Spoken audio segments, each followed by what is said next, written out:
What's the deal, YouTube? Welcome back to my channel, Bodycams with Jay. I am your girl, Jay. I am back with it. We're about to get into this. This is 1 minute singing Christmas songs to the next minute a tragedy. Let's get into it. Hey guys, smiling, and I'm hanging out with Nigel on Christmas Eve, and we're about to embarrass ourselves. We're gonna sing. You ready? Yeah. Me. Okay, sorry. You better watch out.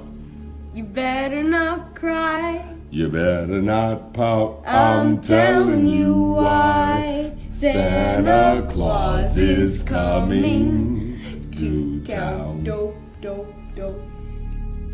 It was Christmas Eve, 2017, Phoenix, Arizona.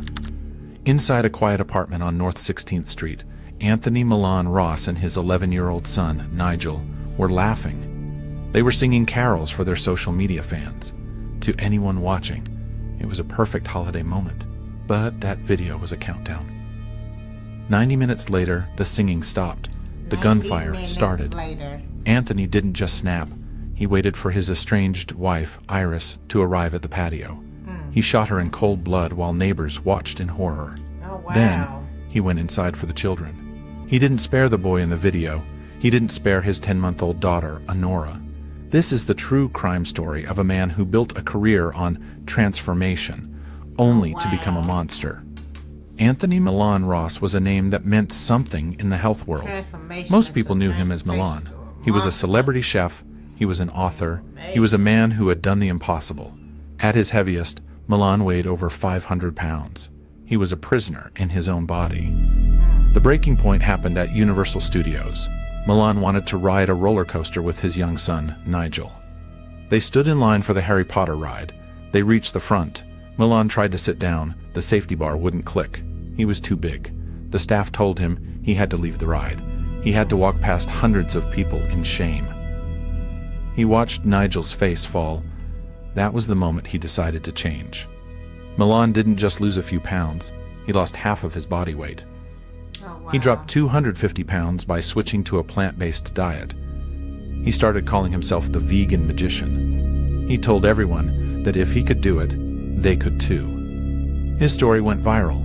He appeared on local news stations in Phoenix and Tucson. He was featured in magazines. He even appeared in a vegan documentary alongside Samuel L. Jackson. He wrote a book titled The Change.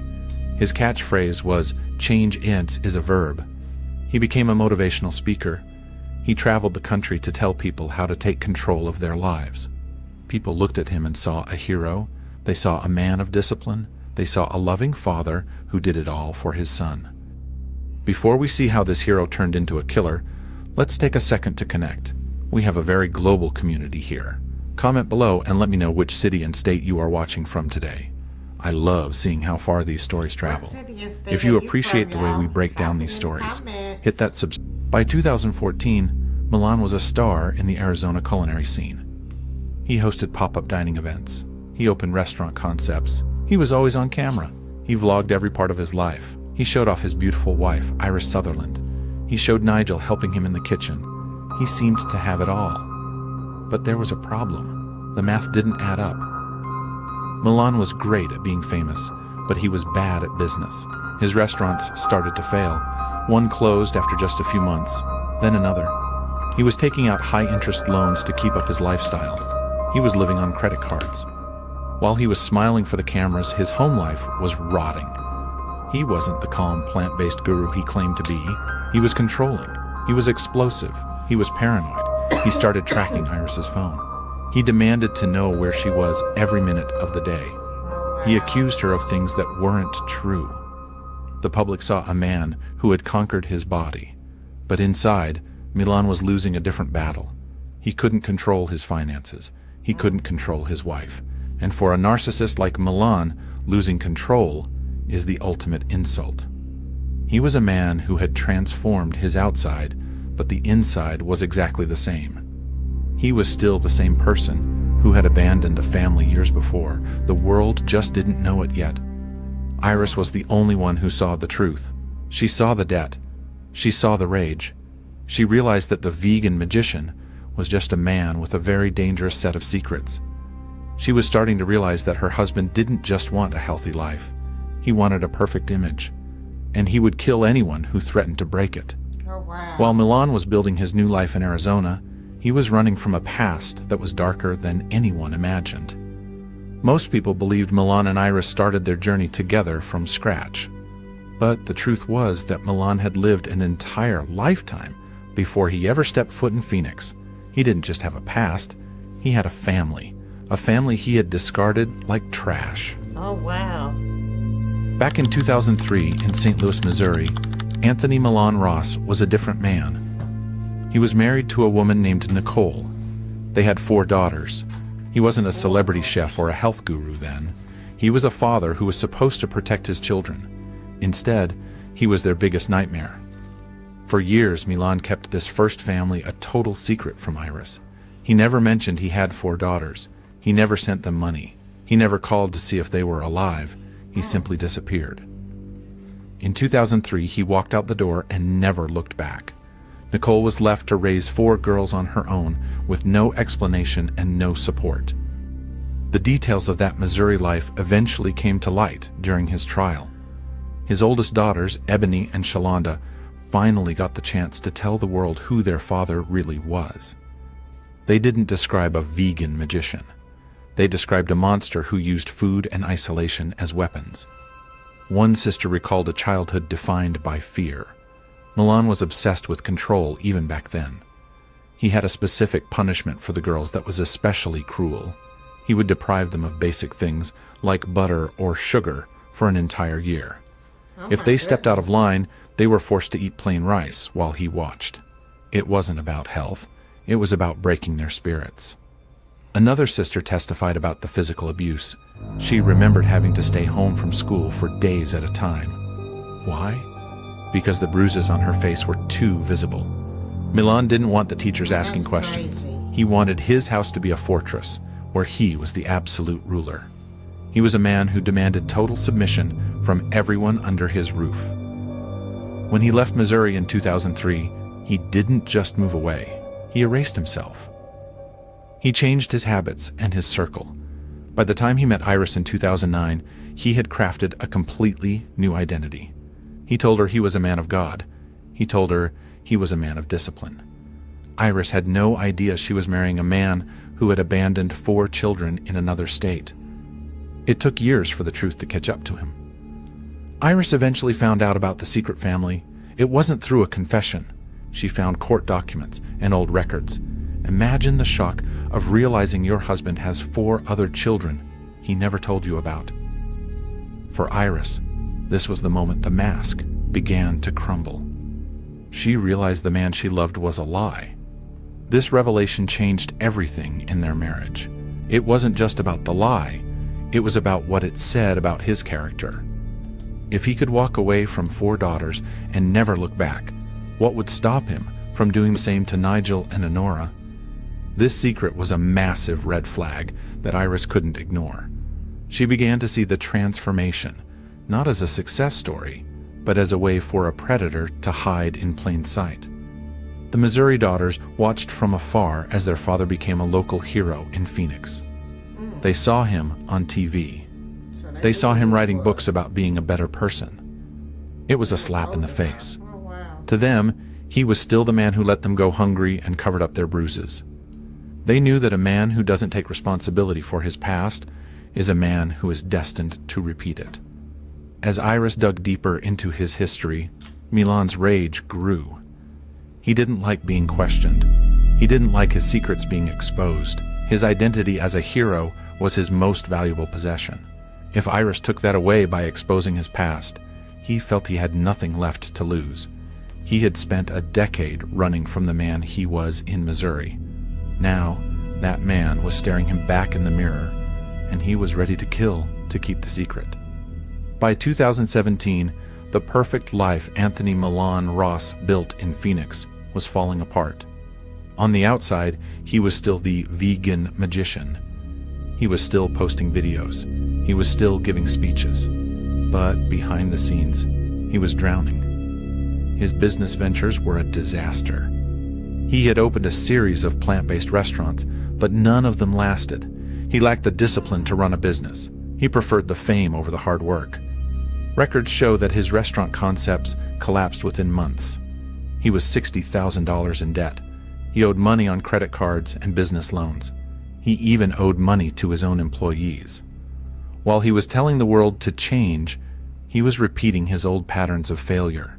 He was living a life he couldn't afford. The family was surviving almost entirely on Iris's salary. She was the one working a steady job while Milan chased fame. As money ran out, Milan's temper flared. He became increasingly volatile at home. He was a man who needed to feel superior. Being a failed businessman supported by his wife was a massive blow to his ego. He took his frustration out on Iris. He became more controlling than ever. He wasn't just tracking her phone anymore. He was demanding access to her emails. He was monitoring her every move. He accused her of having affairs without a single shred of evidence. Iris was exhausted. She was living with a man who was a hero on TV, but a bully in the kitchen. She started confiding in her friends. She told them she was scared. She described a man who was paranoid and unstable. She told one colleague that she felt like she was walking on eggshells every single day. The transformation Milan bragged about was a total lie to her. She knew the truth. The final straw came when Iris decided she was done. She told Milan she wanted a separation. She'd started looking at apartments. She even consulted with a divorce attorney. For a man like Milan, this was the ultimate threat. In his mind, Iris didn't just want to leave him. She wanted to take his children and destroy his reputation. He saw his family as his property. He couldn't imagine a world where he wasn't in control of them. Milan's response to the separation was terrifying.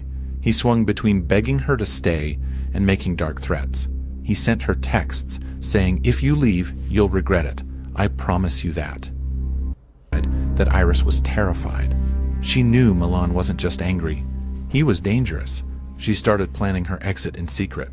She didn't want him to know when she was finally moving out. She was worried about what he would do if he felt backed into a corner. Financial records showed that Iris eventually removed him from her checking account. She had discovered he was making unauthorized withdrawals to pay off his mounting debts. This cut off his last line of defense. He was broke, his wife was leaving him, and his celebrity status was a sham. He was losing everything that made him feel powerful. Neighbors began to notice the tension. They heard shouting matches late at night. One neighbor recalled seeing Iris sitting in her car in the driveway for an hour, just staring ahead. It was like she was too afraid to walk through her own front door. Another neighbor described Milan as increasingly paranoid. Milan had even cornered this neighbor to rant about how Iris was trying to turn people against him. He was obsessed with his public image. In late 2017, Milan took to online forums to vent his rage. He portrayed himself as a victim. He wrote about vindictive wives who try to take everything. He asked other users how to fight back against a vengeful spouse. He felt trapped. In his mind, there was no way out that didn't involve him losing face. He couldn't handle being a divorced, failed chef with a secret past in Missouri. While Iris was looking for a way to save her life, Milan was looking for a way to end it. He wasn't planning a new restaurant anymore. He was planning a massacre.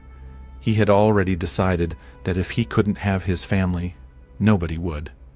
The mask was finally off, and what lay beneath was a man ready to commit the ultimate act of control. Anthony Milan Ross didn't just snap on Christmas Day. He didn't have a sudden moment of temporary insanity.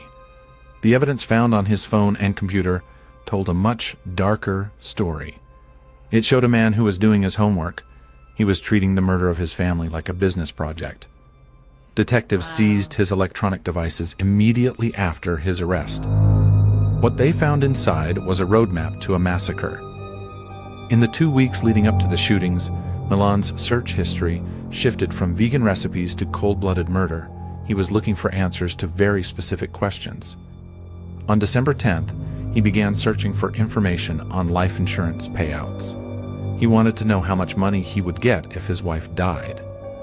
He looked up whether a suicide or a homicide changed the payout. He was checking his profit margin. A few days later, on December 15th, the searches became more technical. Terrible. He started researching forensic evidence collection. He wanted to know how police find DNA at a crime scene. He looked up which cleaning products could destroy blood evidence. He even researched how to disable home security systems. He was looking for ways to commit the perfect crime. By December 20th, 5 days before the murders, his searches turned stomach-turning. He looked up how long it takes for a human body to decompose. He wanted to know about the smell. He wanted to know how fast the evidence would rot away. This wasn't a man in a crisis of passion. This was a man calculating the physics of death. While he was doing these searches, he was still posting inspiring content on his social media. He was still telling his followers to stay positive. He was wearing a mask for the public while he studied how to kill his children in private. He even researched other spousal homicide cases. He wanted to see what mistakes other killers made. He looked up whether a person could be convicted of premeditated murder without a confession. The text messages between Milan and Iris during this time were just as chilling. Iris was trying to be firm. She told him clearly that she wanted a divorce. She told him she was consulting an attorney. Milan didn't take it well. He sent her a series of messages that shifted from crying for help to pure rage. In one text he told her, "If you leave, you'll regret it. I promise you that." Iris knew she was in danger. She didn't just tell her friends she was scared. She wrote it down. She sent a text to her sister on December 20th, the same day Milan was looking up decomposition. She wrote, "I'm scared. I don't know what he'll do when I tell him I'm actually leaving this time." She told another friend she was planning to move out quietly. She didn't want to give him a chance to fight. She was trying to escape a predator, but she didn't realize how much of a head start he already had. Milan's search history also showed he was active on online forums for men's rights. He was posting about how vengeful wives try to destroy men's reputations. He portrayed himself as a victim of a system that favors women. He was building a narrative in his head where he was the one being attacked. In his mind, killing Iris wasn't just an act of violence. It was an act of justice for his bruised ego. Forensic psychologists later pointed out that this level of planning is rare in domestic cases. Most domestic murders are impulsive. But Milan was different. He was a narcissist who couldn't handle failure. He had failed at his business. He had failed as a husband.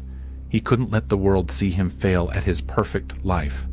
If he couldn't be the hero, he would be the one who ended the story on his own terms. As Christmas morning approached, Milan had his plan ready. He had his weapons. He knew how to hide the evidence. He had looked up the law. He had watched the videos of his son one last time. He sat in that apartment on North 16th Street and waited. He waited for Iris to walk into his trap. Christmas morning in Phoenix is usually quiet. The sun comes up over the desert. Families stay inside to open presents. They drink coffee and watch their children play. But on North 16th Street, the holiday peace was about to be shattered. Anthony Milan Ross was awake. He wasn't focused on gifts. He was focused on his plan. At 2:52 p.m., Milan posted that famous video. He and Nigel were sitting close together. They were singing "Santa Claus is Coming to Town." Nigel looked happy. He looked safe. Milan was smiling at the camera. He looked like a proud father. But while that video was uploading to Facebook, Milan's gun was already loaded. He knew that Iris was on her way. She was coming to pick up the children for a Christmas visit. She thought she was walking into a normal holiday handoff. She didn't know she was walking into an execution. Iris pulled into the apartment complex around 3:45 p.m. She walked toward the patio of apartment 2131. She never made it inside. Milan was waiting for her. Neighbors heard the first shots. They looked out their windows and saw a nightmare. Iris was lying on the ground. Milan was standing over her. Witnesses said he looked calm. He wasn't screaming. He wasn't crying. He turned around and walked back into the apartment. He closed the door behind him. The 911 call started immediately. People were terrified. "A man just shot a woman on the patio," one caller said. He has children inside." Phoenix police arrived in minutes. They found Iris Sutherland Ross on the pavement. She was 38 years old. She was gone. The officers looked at the apartment door. They knew Nigel was in there. They knew 10-month-old Honora was in there. They didn't know if the children were still alive. Milan barricaded the door. He moved furniture to block the entrance. He wasn't hiding. He was waiting. He wanted an audience. The Phoenix SWAT team moved in. They evacuated the surrounding apartments. They set up a perimeter. Snipers took positions on the roofs. The entire block was turned into a war zone on Christmas Day. For the next 6 hours, the world watched. Negotiators got Milan on the phone. They tried to talk him down. They asked about the kids. They begged him to let them go. Milan's voice was steady. He didn't sound like a man in a panic. He sounded like a man who had completed a task. And during the negotiations, he dropped a bomb. He told the officers, "I already killed them." He said it with zero emotion. He said he killed Nigel. He said he killed the baby. The police didn't want to believe him. They sent a robot into the apartment. The robot moved through the rooms. It sent back video feed. Images were horrific. The officers saw the truth. Milan hadn't just shot Iris. He had turned the gun on his own son, the boy from the singing video. He had shot his 10-month-old daughter while she lay in her crib. Even after the admission, the standoff continued. Milan started shooting at the officers from the windows. He wanted a fight. He wanted to be the center of attention one last time. He was still playing the role of the vegan magician, but now the magic was death. He stayed inside that dark apartment with the bodies of his children for hours. He didn't show remorse. He didn't try to save himself.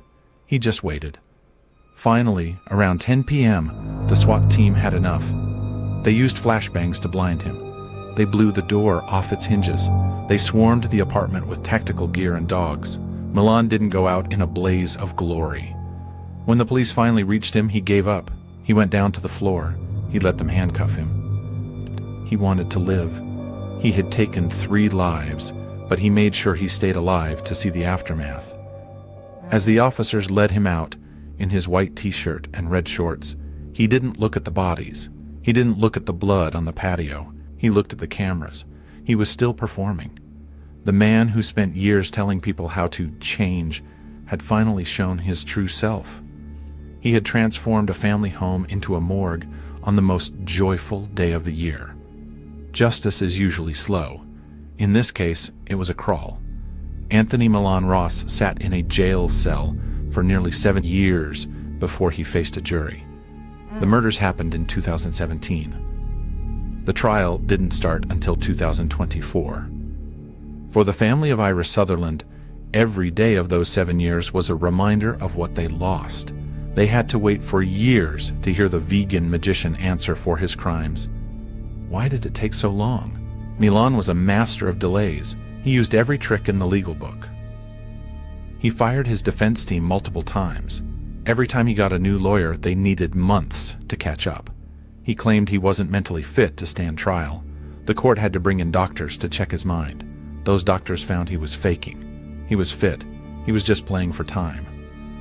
Then the pandemic hit. Courts across Arizona shut down. The case gathered dust while Milan waited. In early 2024, the trial finally began in Maricopa County. The courtroom was packed. Iris's family sat on one side.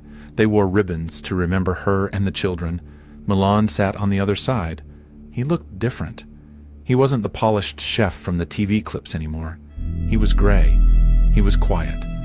But he still had that same cold look in his eyes.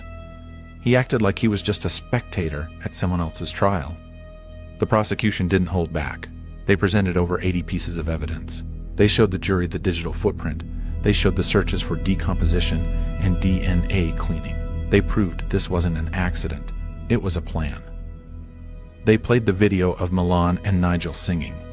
They showed the timestamp, 2:52 p.m., then they showed the first 911 call, 3:45 p.m. The jury could see the math. The singing stopped and the killing started just minutes later. The most painful part was the forensic testimony. The medical examiner took the stand. They walked the jury through the autopsies of Nigel and Honora. It was brutal. Several jurors cried. Even the seasoned court staff had to look away from the photos. But Milan didn't blink. He stared straight ahead at the wall. He didn't look at the photos of his own children. He didn't show a single tear. He sat there like a statue while the details of his children's deaths were read out loud. One investigator testified about the night of the arrest. He had worked in law enforcement for over 20 years. He had seen hundreds of grieving parents. He told the jury he had never seen anything like Milan. He said Milan showed complete indifference. When the police told him his children were dead, he didn't ask questions. He didn't scream. He just asked for a lawyer. He was more worried about his own rights than the lives he had just taken. Iris's sister also took the stand. She was the one who received the "I'm scared" texts. She read them out loud to the court. Her voice shook as she told the jury about Iris's plan to leave. She explained how Iris was trying to protect the kids from Milan's rage. She made it clear that Iris knew the danger was real. The sister's testimony painted a picture of a woman who was trapped and trying to find a way out for her babies. The defense tried to fight back. They said the evidence was circumstantial. They pointed out there was no murder weapon found in his hand at the exact moment of the shooting. They tried to say Milan was having a mental breakdown. They brought in their own experts to talk about his state of mind, but their case crumbled. Their own expert admitted Milan had no history of mental health treatment. His behavior wasn't a breakdown. It was a choice. The trial lasted 3 weeks. On March 14th, 2024, the jury went into a room to decide his fate. They didn't stay long. They only needed 6 hours. They came back with a verdict. Guilty. Guilty of murdering Iris. Guilty of murdering Nigel. Guilty of murdering Honora. When the clerk read the word guilty, the courtroom gasped. Iris's mother wept quietly.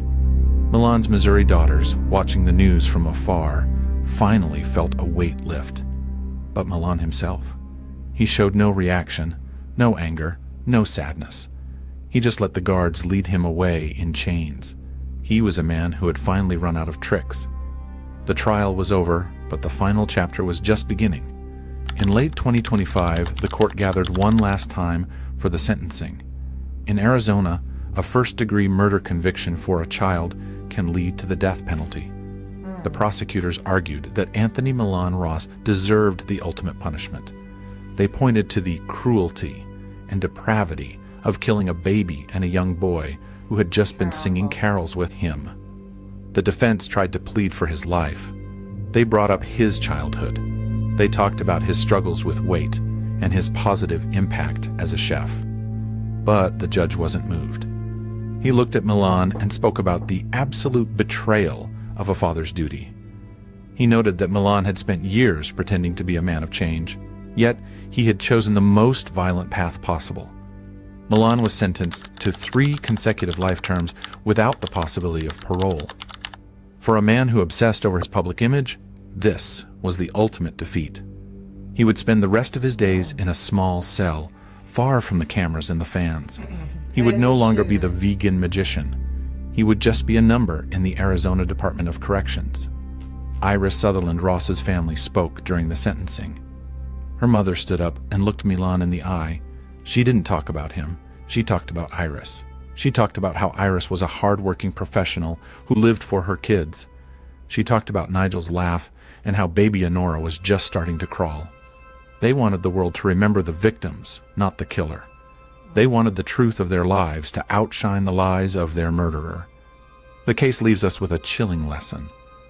Anthony Milan Ross proved that a person can transform their body without ever changing their heart. He used his weight loss to hide a predatory nature. He used his celebrity to silence his wife.